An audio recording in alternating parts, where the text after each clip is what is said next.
Há um telefonema que o teu corpo aprende a reconhecer antes mesmo de o teu ecrã se iluminar. Não é um som, é uma vibração interna, uma subtil contração no estômago, um peso que se instala nos ombros segundos antes de o nome familiar aparecer. É o nome da pessoa que tu salvas. A pessoa que, independentemente do que faças, de quantos planos traces para ela, de quantas noites passes a ouvir os seus lamentos, volta sempre ao mesmo ponto de partida, ao mesmo caos auto-infligido. E naquele momento, o mundo para. Todo o teu progresso, as tuas promessas a ti mesmo de que desta vez seria diferente, de que não te irias envolver, tudo isso se torna um sussurro distante. O que grita é um velho programa, um dever que nunca assinaste, mas que carregas como uma segunda pele. A mão hesita sobre o telefone. Rejeitar a chamada parece um ato de crueldade impensável. Atender parece uma sentença. O teu dedo desliza para aceitar a chamada, e antes mesmo de dizeres "estou", já estás cansado. A tua voz sai calma, controlada, a voz do Salvador. Mas por dentro, o teu sistema nervoso prepara-se para o impacto, prepara-se para absorver a ansiedade do outro, para gerir a sua crise, para ser o adulto na sala mais uma vez. E enquanto ouves a história, que é sempre uma variação da mesma história, uma parte de ti começa a desassociar-se. É o mecanismo de sobrevivência. Metade de ti está presente, a acenar com a cabeça, a oferecer palavras de conforto e soluções práticas, enquanto a outra metade flutua para um canto da sala, a observar a cena com uma exaustão antiga, quase geológica. Esta cena não é sobre amor, não é sobre amizade, é sobre uma função. Tu tornaste-te uma função na vida de outra pessoa. O botão de emergência, o reparador de danos, o contentor emocional para tudo que o outro não consegue ou não quer segurar. E durante muito tempo, talvez tenhas acreditado que isto era a tua missão. Que a tua sensibilidade, a tua empatia, te davam a responsabilidade única de cuidar desta alma perdida.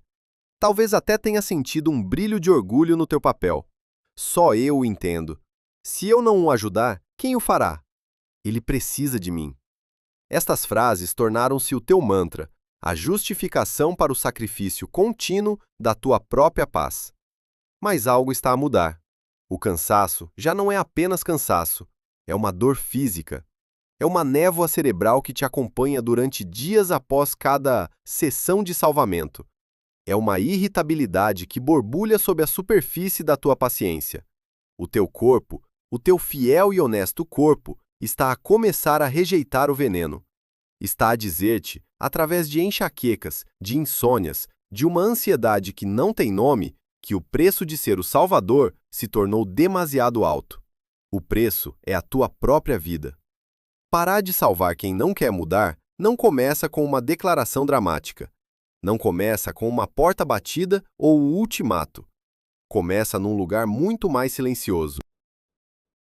Começa na percepção, lenta e dolorosa, de que os teus esforços não estão a mudar a pessoa. Estão apenas a permitir que ela permaneça confortavelmente no seu padrão destrutivo. Tu não és a sua rede de segurança. Tu tornaste-te a sua zona de conforto no meio do caos. A tua ajuda constante removeu a necessidade de ela alguma vez enfrentar as consequências reais das suas escolhas. Tu, na tua tentativa de salvar, tornaste-te sem querer o principal facilitador da sua estagnação. E esta percepção é como um vidro a estalar dentro de ti. De repente, vês a dinâmica com uma clareza que te assusta. Vês que cada vez que corres para apagar um fogo, estás a ensinar ao outro que não há problema em brincar com o fogo, porque tu estarás sempre lá com o extintor. Vês que cada vez que lhe dás dinheiro, conselhos ou um ombro para chorar, estás a adiar o momento em que ele terá de aprender a sustentar-se a si mesmo. O que acontece quando paras de salvar não é que te tornas uma pessoa fria ou egoísta. O que acontece é que finalmente dás ao outro a dignidade de enfrentar a sua própria vida. E mais importante ainda, dás a ti mesmo a permissão para viver a tua. A confiança em ti mesmo não regressa porque te tornaste mais forte ou mais duro, Regressa porque finalmente alinhaste as tuas ações com a verdade que o teu corpo já sabia há muito tempo. Não podes querer a mudança por outra pessoa. Podes amar alguém à distância. Podes desejar-lhe o melhor com todo o teu coração, mas não podes carregar a vida que ele se recusa a escolher para si mesmo. E nesse espaço, nesse vazio deixado pela ausência do drama constante, algo novo começa a crescer. É frágil, é silencioso. É a tua própria voz, a perguntar pela primeira vez em muito tempo: e agora? O que é que eu preciso? O mecanismo de salvar é uma das armadilhas mais bem disfarçadas da psique empática. Parece virtude, parece compaixão, parece ser a coisa certa a fazer. A sociedade aplaude o salvador, a pessoa abnegada que se sacrifica pelos outros. Mas por baixo desta persona socialmente aceite, a persona do bom samaritano, esconde-se uma dinâmica muito mais complexa e, por vezes, mais sombria. Para entenderes por que ficas preso neste papel, tens de olhar para o que o papel te dá. Sim, dá-te exaustão e ressentimento. Mas também te dá outras coisas. Dá-te um propósito. No meio do caos da vida de outra pessoa, tu és a ordem, a estabilidade, a solução. Isso confere-te um sentimento de importância, de ser indispensável. Enquanto estás ocupado a gerir a crise de outra pessoa, não tens de olhar para o teu próprio vazio, para as tuas próprias insatisfações ou para os teus próprios medos. O drama do outro torna-se uma distração conveniente da tua própria vida interior. Isto é o que a psicologia profunda chama de complexo. O complexo do Salvador não é apenas um hábito, é uma estrutura emocional autônoma dentro de ti, com as suas próprias necessidades e medos. O medo principal deste complexo é a irrelevância. Se eu não for necessário, serei amado? Se eu não for útil, serei abandonado? Estas questões vêm de lugares muito antigos, muitas vezes da infância, de um tempo em que talvez tenhas aprendido que o amor e a segurança eram condicionais à tua capacidade de ser bom, calmo ou de não causar problemas. Talvez tenhas aprendido a ler o ambiente, a antecipar as necessidades dos teus cuidadores para manter a paz. Tornaste-te um pequeno sismógrafo emocional, e essa habilidade, que foi uma estratégia de sobrevivência, tornou-se a tua identidade na idade adulta. Então, quando encontras alguém que precisa de ser salvo, o teu velho programa é ativado. Não é uma escolha consciente, é um reconhecimento profundo, a nível da alma. O teu complexo de salvador reconhece o seu parceiro de dança perfeito, a pessoa que vive no papel da vítima ou do caos. Juntos, vocês criam um sistema fechado, uma dança simbiótica onde cada um alimenta a necessidade do outro. Tu precisas de te sentir necessário, ele precisa que alguém cuide dele. É um contrato inconsciente. O problema é que esse contrato é baseado numa ilusão. A ilusão de que tu podes mudar o outro. A verdade é que a mudança genuína só pode vir de dentro. Nenhuma quantidade de amor, paciência ou lógica pode forçar alguém a fazer o trabalho que não está pronto ou disposto a fazer. E cada vez que tentas, estás a desrespeitar a sua soberania e a esgotar a tua. A primeira vez que começas a perceber isto é um momento de crise existencial. Porque se o teu propósito não é salvar esta pessoa, então qual é? Se a tua identidade não é a de o forte, o que aguenta tudo, então quem és tu? O colapso do papel de salvador é assustador, porque te deixa nu, sem o teu escudo de utilidade. E é aqui que a confiança em ti mesmo começa a regressar, mas de uma forma paradoxal. Começa com a aceitação da tua impotência. A confiança não vem de acreditares que podes resolver tudo, mas de confiares que podes sobreviver ao desconforto de não resolver. De confiares que podes sentar-te com a tua própria ansiedade quando o outro está em crise, e não intervir. De confiares que o teu valor não reside na tua capacidade de carregar os fardos dos outros. Este processo é lento, envolve aprender a tolerar a desaprovação. A pessoa que estavas a salvar pode ficar zangada, pode acusar-te de egoísmo, de a teres abandonado. Outras pessoas à vossa volta, que também estavam habituadas ao teu papel, podem não entender. Vais sentir-te culpado, vais duvidar de ti mesmo 1000 vezes. A tua mente vai tentar arrastar-te de volta para o padrão familiar dizendo: vês? Devias tê-lo ajudado. Agora ele está a sofrer por tua causa. Mas o teu corpo dir-te-á a verdade. Presta atenção ao teu corpo. Após a tempestade inicial de culpa e ansiedade, vais notar um novo tipo de silêncio no teu sistema nervoso. Um espaço, uma leveza nos teus ombros. Vais dormir um pouco melhor. Vais notar que a tua mente não está constantemente ocupada a resolver os problemas de outra pessoa. E nesse espaço, a tua própria vida começa a chamar por ti. Os teus hobbies esquecidos, os teus amigos negligenciados, os teus próprios sonhos, que puseste em pausa. A confiança regressa quando percebes que dizer não ao papel de salvador não foi um ato de abandono do outro, mas um ato de regresso a ti mesmo. Foi o primeiro passo para reivindicares o teu direito de existir não como uma função na vida de outra pessoa, mas como o centro da tua própria existência. E essa é a salvação mais importante de todas. Para realmente desmantelar o papel de salvador, temos de ir mais fundo, até a sombra. Na psicologia junguiana, a sombra não é o mal, é simplesmente tudo aquilo em nós que rejeitamos, que não queremos ver, que escondemos dos outros e, principalmente, de nós mesmos, para mantermos uma imagem de nós próprios que consideramos aceitável, a nossa persona.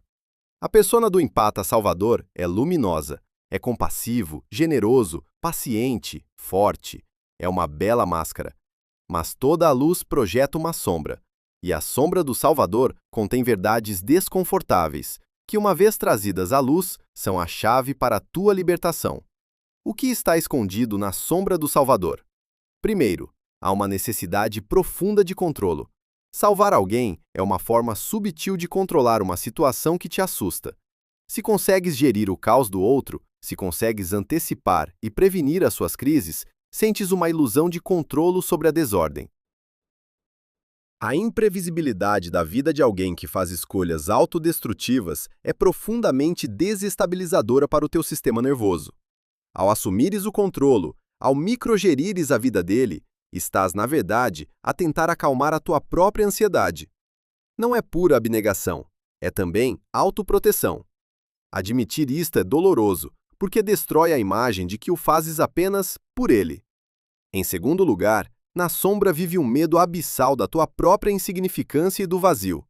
O drama constante do outro preenche o teu espaço interior. Dá-te algo em que pensar, algo com que te preocupares, algo para fazer. Mantém-te ocupado. O que aconteceria se esse drama desaparecesse? O que farias com todo esse tempo e energia mental? Para muitos salvadores, a perspectiva de silêncio é aterradora.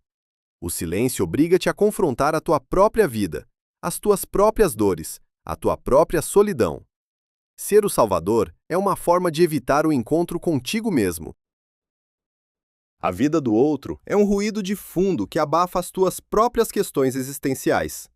Em terceiro lugar, e talvez o mais difícil de admitir, na sombra do Salvador há raiva e ressentimento acumulados.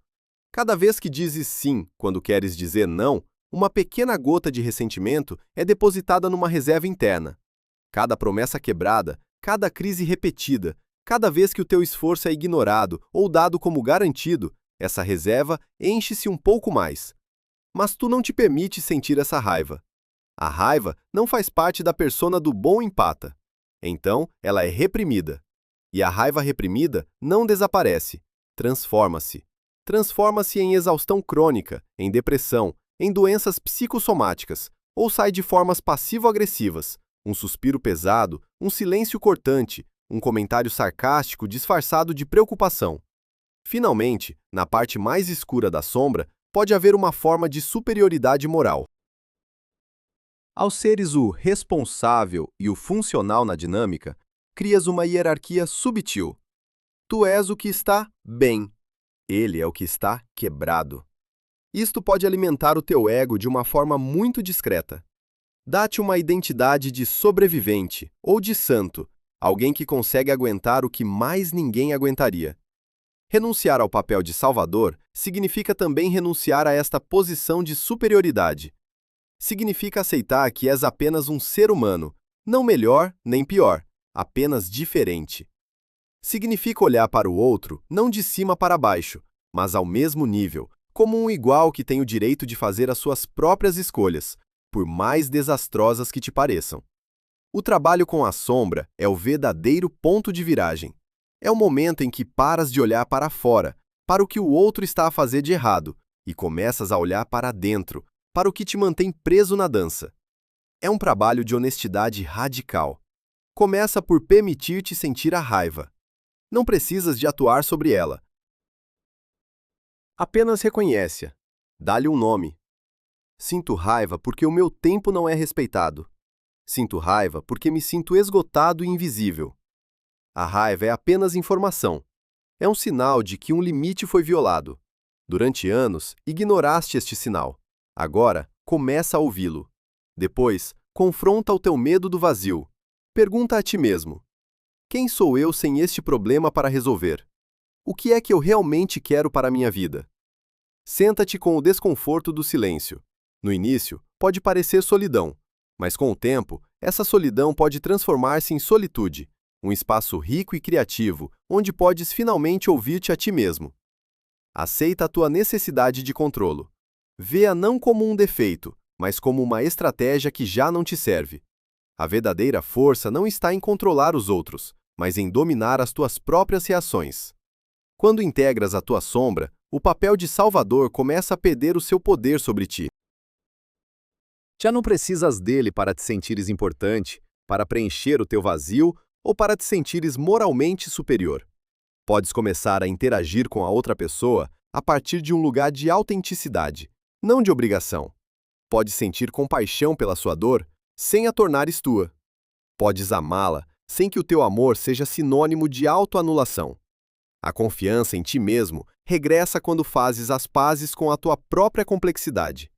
Quando aceitas que não és um santo, mas um ser humano completo, com luz e sombra.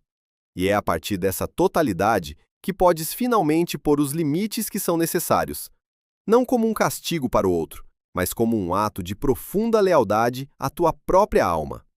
A mudança raramente começa na mente. A mente é uma mestre da justificação, do adiamento, da negociação. Vou ajudá-lo só mais esta vez. Ele está numa fase má. Eu sou a única pessoa que ele tem. A mente pode construir argumentos lógicos e compassivos para te manter preso no ciclo de salvamento por anos, até décadas. A verdadeira rebelião, o verdadeiro basta, quase sempre começa no corpo. O corpo não mente. O corpo não negocia. O corpo guarda a pontuação de cada momento em que te traíste, em que ignoraste a tua intuição, em que te forçaste a sorrir quando querias gritar. E chega um ponto em que a dívida somática se torna impagável. É o ponto de viragem. Pensa nisto como um copo a encher-se lentamente.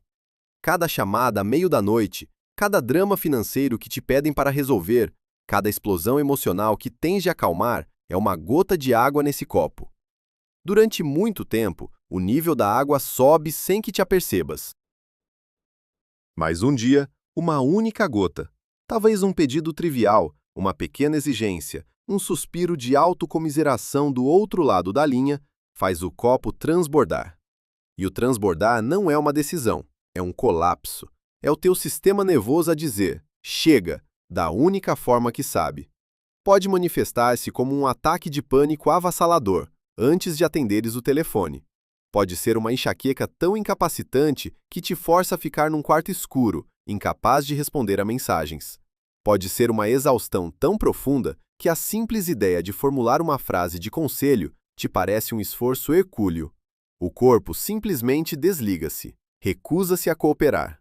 Este é um momento assustador, porque parece que estás a perder o controlo, parece que estás a falhar. A tua mente, a tua persona de salvador, entra em pânico. Eu devia ser mais forte, eu devia aguentar. Mas o que está realmente a acontecer é uma forma de sabedoria primordial. O teu corpo está a forçar-te a parar, porque a tua mente se recusou a fazê-lo. Está a criar um limite físico intransponível, porque os teus limites emocionais foram repetidamente ignorados. Esse é o momento de ouvir, de parar de lutar contra o teu corpo e começar a escutá-lo como um oráculo. O que é que este cansaço te está a dizer? O que é que esta ansiedade está a tentar proteger? A resposta é clara. Está a proteger-te de mais um ato de autoabnegação. Está a dizer-te que a energia vital que tens já não está disponível para ser drenada. A partir deste ponto, a dinâmica muda. A tua recusa em salvar já não é uma escolha intelectual que tens de forçar.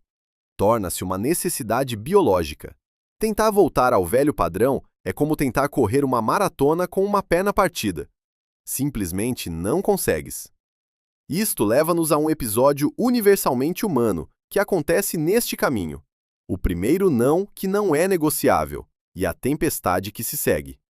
Imagina a cena. O telefone toca. É ele. Tu atendes, e a história de sempre desenrola-se. Mas desta vez, quando ele chega à parte em que te pede para fazeres algo, ires ter com ele, emprestares-lhe dinheiro, fazeres um telefonema por ele, algo diferente acontece. A tua boca abre-se para dizer, sim, claro, mas as palavras que saem, quase sem a tua permissão, são: lamento, mas não posso. Um silêncio ensurdecedor cai do outro lado da linha. E nesse silêncio, o teu corpo entra em alerta máximo. O coração dispara, sentes um frio no estômago. A culpa abate-se sobre ti como uma onda gigante. A tua mente corre a 1000 a hora, a gerar cenários catastróficos. Ele vai fazer uma estupidez. Ele vai odiar-me para sempre. Eu sou uma pessoa horrível. A reação do outro chega. Pode ser raiva. Depois de tudo o que fiz por ti, pensei que te importavas. Pode ser manipulação emocional. Está bem, não te preocupes. Eu arranjo-me sozinho. Não sei como, mas arranjo-me. Pode ser um silêncio punitivo, desligando o telefone na tua cara. Seja qual for a reação, ela foi desenhada, consciente ou inconscientemente, para ativar o teu programa de culpa e fazer-te recuar. E a tua programação antiga grita para que o faças. Liga-lhe de volta, pede desculpa, diz que mudaste de ideias. É um impulso quase irresistível. É como a comichão de um viciado em abstinência. O teu sistema está habituado a resolver a tensão através da capitulação. Mas desta vez, tu não o fazes. Ficas com o desconforto, aguentas a tempestade da culpa, respiras através do pânico. E é aqui que a magia acontece. Depois de uma hora, ou de uma tarde, ou de uma noite inteira a sentires-te a pior pessoa do mundo, a tempestade começa a passar. E por baixo dela, encontras algo que não esperavas. Não é alívio, ainda não. É uma estranha calma, um silêncio no teu corpo. É o silêncio de um campo de batalha depois de a guerra ter acabado. É o silêncio do teu sistema nervoso a perceber que sobreviveu ao não. Sobreviveste à desaprovação do outro. O mundo não acabou, e tu não morreste de culpa. Este momento é a tua prova de conceito. A prova de que os teus limites não te matam. A prova de que a culpa é um sentimento, mas não um facto. É uma emoção poderosa, mas passageira. E a prova de que a tua sobrevivência não depende da aprovação constante dos outros. A confiança em ti mesmo não nasce de uma epifania. Nasce da repetição destes momentos. Cada vez que dizes não a algo que te esgota e sobrevives ao desconforto que se segue, estás a construir um novo caminho neural. Estás a ensinar ao teu cérebro e ao teu corpo que a tua segurança já não vem de agradar aos outros, mas de honrares a ti mesmo. Estás lentamente a transferir a tua fonte de validação do exterior para o interior. E esse é o caminho de volta para casa.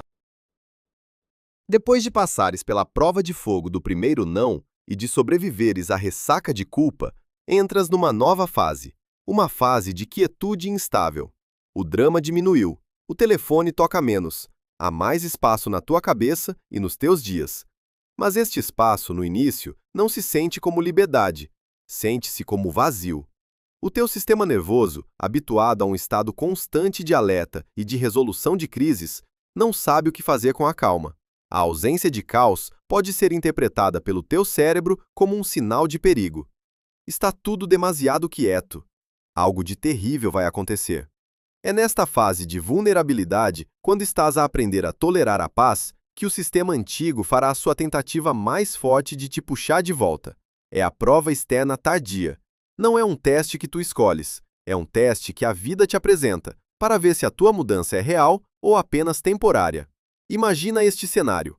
Passaram-se meses. Já não falas com aquela pessoa todos os dias. Começaste a redescobrir os teus próprios interesses. Estás a sentir-te mais forte, mais centrado. A tua confiança está a crescer. E então, numa terça-feira à noite, às 11h30, o teu telefone vibra. É uma mensagem dele. A mensagem não é agressiva. Pelo contrário, é perfeitamente calibrada para contornar as tuas novas defesas. Pode ser algo como: sei que não temos falado, e respeito o teu espaço. Mas aconteceu uma coisa, e tu és a única pessoa no mundo que me entende. Não te peço para resolveres nada, só precisava de falar com alguém que se importa de verdade. Lê esta mensagem. Cada palavra é um míssil teleguiado apontado diretamente ao coração do teu antigo complexo de Salvador. Respeita o teu espaço. Isto desarma a tua defesa lógica. Aconteceu uma coisa. Isto ativa a tua ansiedade e preocupação. Tu és a única pessoa que me entende. Isto apela diretamente à tua necessidade de ser especial e importante. Não te peço para resolveres nada. Isto minimiza a ameaça, fazendo parecer um pedido pequeno e inofensivo. Alguém que se importa de verdade. Isto questiona a tua identidade. Se não responderes, será que te importas de verdade? O teu corpo reage instantaneamente. O velho padrão de adrenalina e cortisol inunda o teu sistema.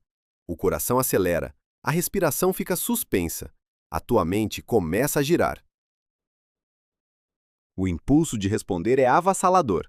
Coitado, ele está a sofrer. É só uma conversa, o que é que tem de mal? Se eu não responder, sou um monstro. O velho automatismo está no controle total, e os teus dedos já estão a pairar sobre o teclado, prontos para escrever. O que se passa? Podes ligar-me? E é aqui. Este é o momento. O ponto de bifurcação entre a velha vida e a nova. Mas desta vez, algo é diferente. Por baixo da onda de pânico e do impulso de salvar, há uma nova corrente a fluir.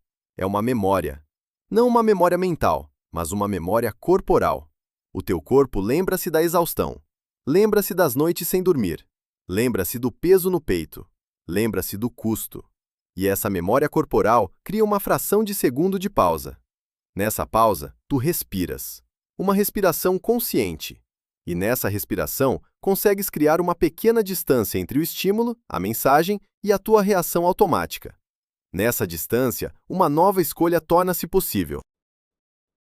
A velha escolha era responder imediatamente, mergulhar no drama e passar a noite a ajudar.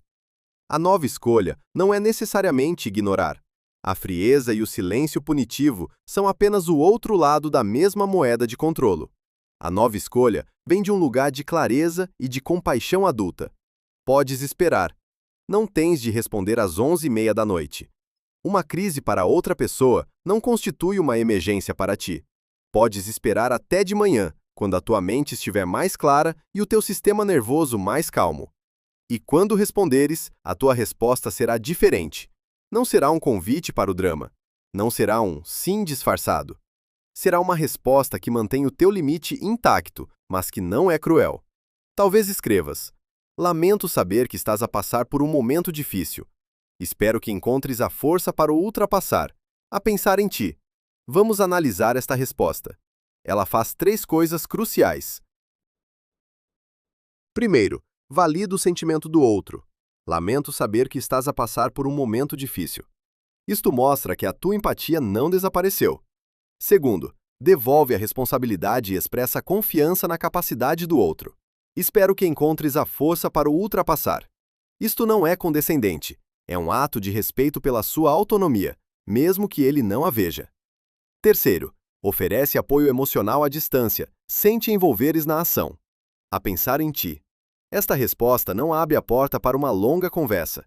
Não oferece soluções. Não te coloca de volta no centro da crise. Fecha a porta ao papel de salvador, mas mantém a janela da compaixão humana aberta. E por que é que isto não é frieza? Porque a verdadeira frieza é continuar a participar num sistema que sabes que é prejudicial para ambos. A verdadeira frieza é continuar a incapacitar alguém com a tua ajuda, roubando-lhe a oportunidade de crescer. A verdadeira bondade, a bondade adulta, é ter a coragem de dizer não a um padrão doentio, mesmo que isso signifique desapontar alguém a curto prazo. É um amor que prioriza o crescimento a longo prazo em vez do conforto imediato. É um amor que diz: eu importo-me tanto contigo que me recuso a continuar a ser o obstáculo ao teu próprio desenvolvimento. Ao passares neste teste, algo fundamental se solidifica dentro de ti. A confiança em ti mesmo deixa de ser uma teoria e torna-se uma experiência vivida. Percebes que a tua segurança e o teu valor não dependem da tua utilidade para os outros. E pela primeira vez, sentes a diferença entre amar alguém e seres responsável por alguém. E nessa diferença, encontras a tua liberdade. O regresso da confiança em si mesmo, depois de anos passados no papel de salvador, não é um evento. É um processo, como o lento degelo da primavera. No início, mal se nota. Há apenas uma sensação de que algo está a mudar, de que o ar está diferente. A confiança não volta com trompetas e fogo de artifício. Volta no silêncio, nos pequenos momentos do cotidiano. Volta quando o teu telefone toca com aquele nome e, em vez de um aperto no peito, sentes apenas uma tranquila neutralidade. O teu corpo já não entra em modo de emergência, apenas registra a informação. Ah, é ele. E a tua escolha de atender ou não atender vem de um lugar de calma decisão, não de pânico ou obrigação. Volta quando ouves falar de uma nova crise na vida daquela pessoa através de um amigo em comum. E a tua primeira reação não é "o que posso fazer?", mas sim um pensamento silencioso e compassivo. Espero que ele fique bem. Sentes a compaixão, mas não sentes o puxão para a ação. A dor dele já não é um alarme de incêndio no teu próprio sistema. É apenas a dor dele, e tu podes testemunhá-la sem a absorver. A confiança em ti mesmo regressa na forma como começas a ocupar o teu próprio tempo.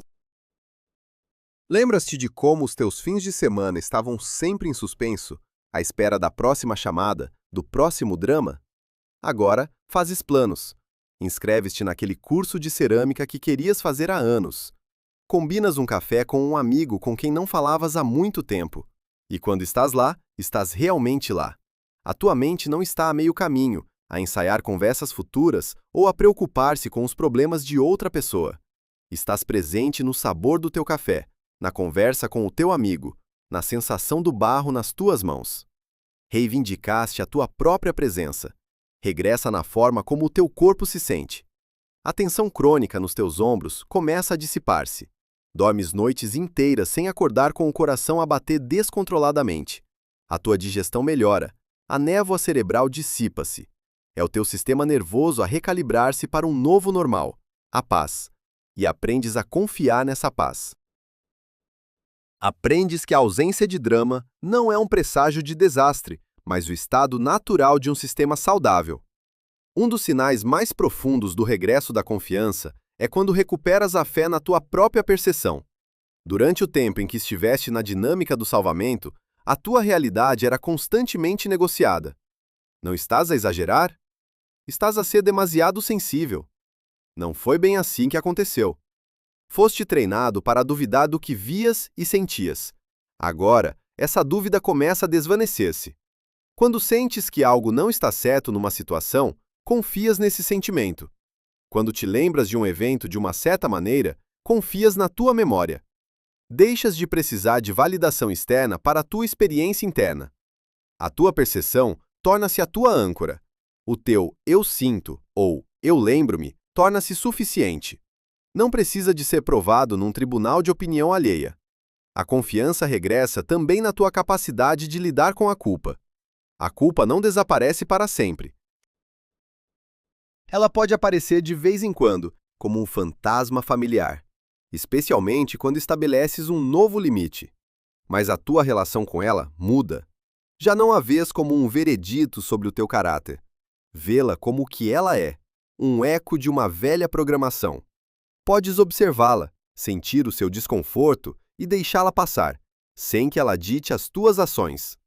A culpa torna-se apenas mais uma nuvem no céu da tua consciência, em vez de ser o céu inteiro.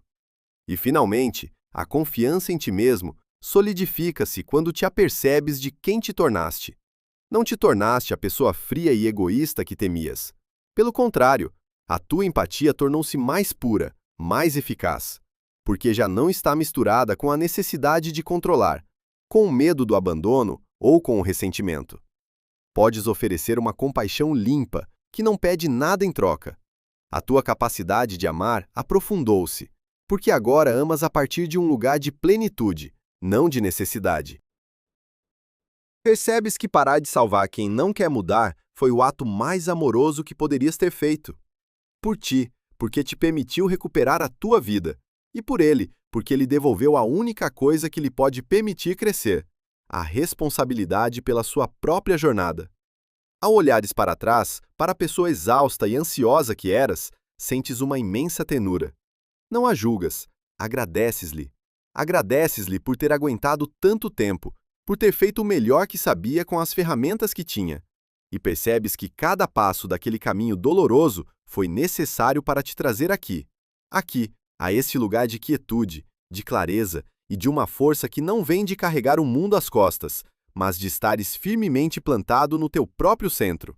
A confiança que regressou não é arrogância, é a simples e profunda certeza de que tens o direito de existir, para ti, por ti. E isso, finalmente, é mais do que suficiente. Se este caminho te é familiar, se sentes este degelo acontecer dentro de ti, talvez haja uma palavra que possas guardar só para ti. Uma palavra que celebre este regresso. Talvez seja espaço. Talvez respiração. Talvez clareza. Não precisas de a partilhar. Basta que a sintas como a primeira semente da tua nova vida.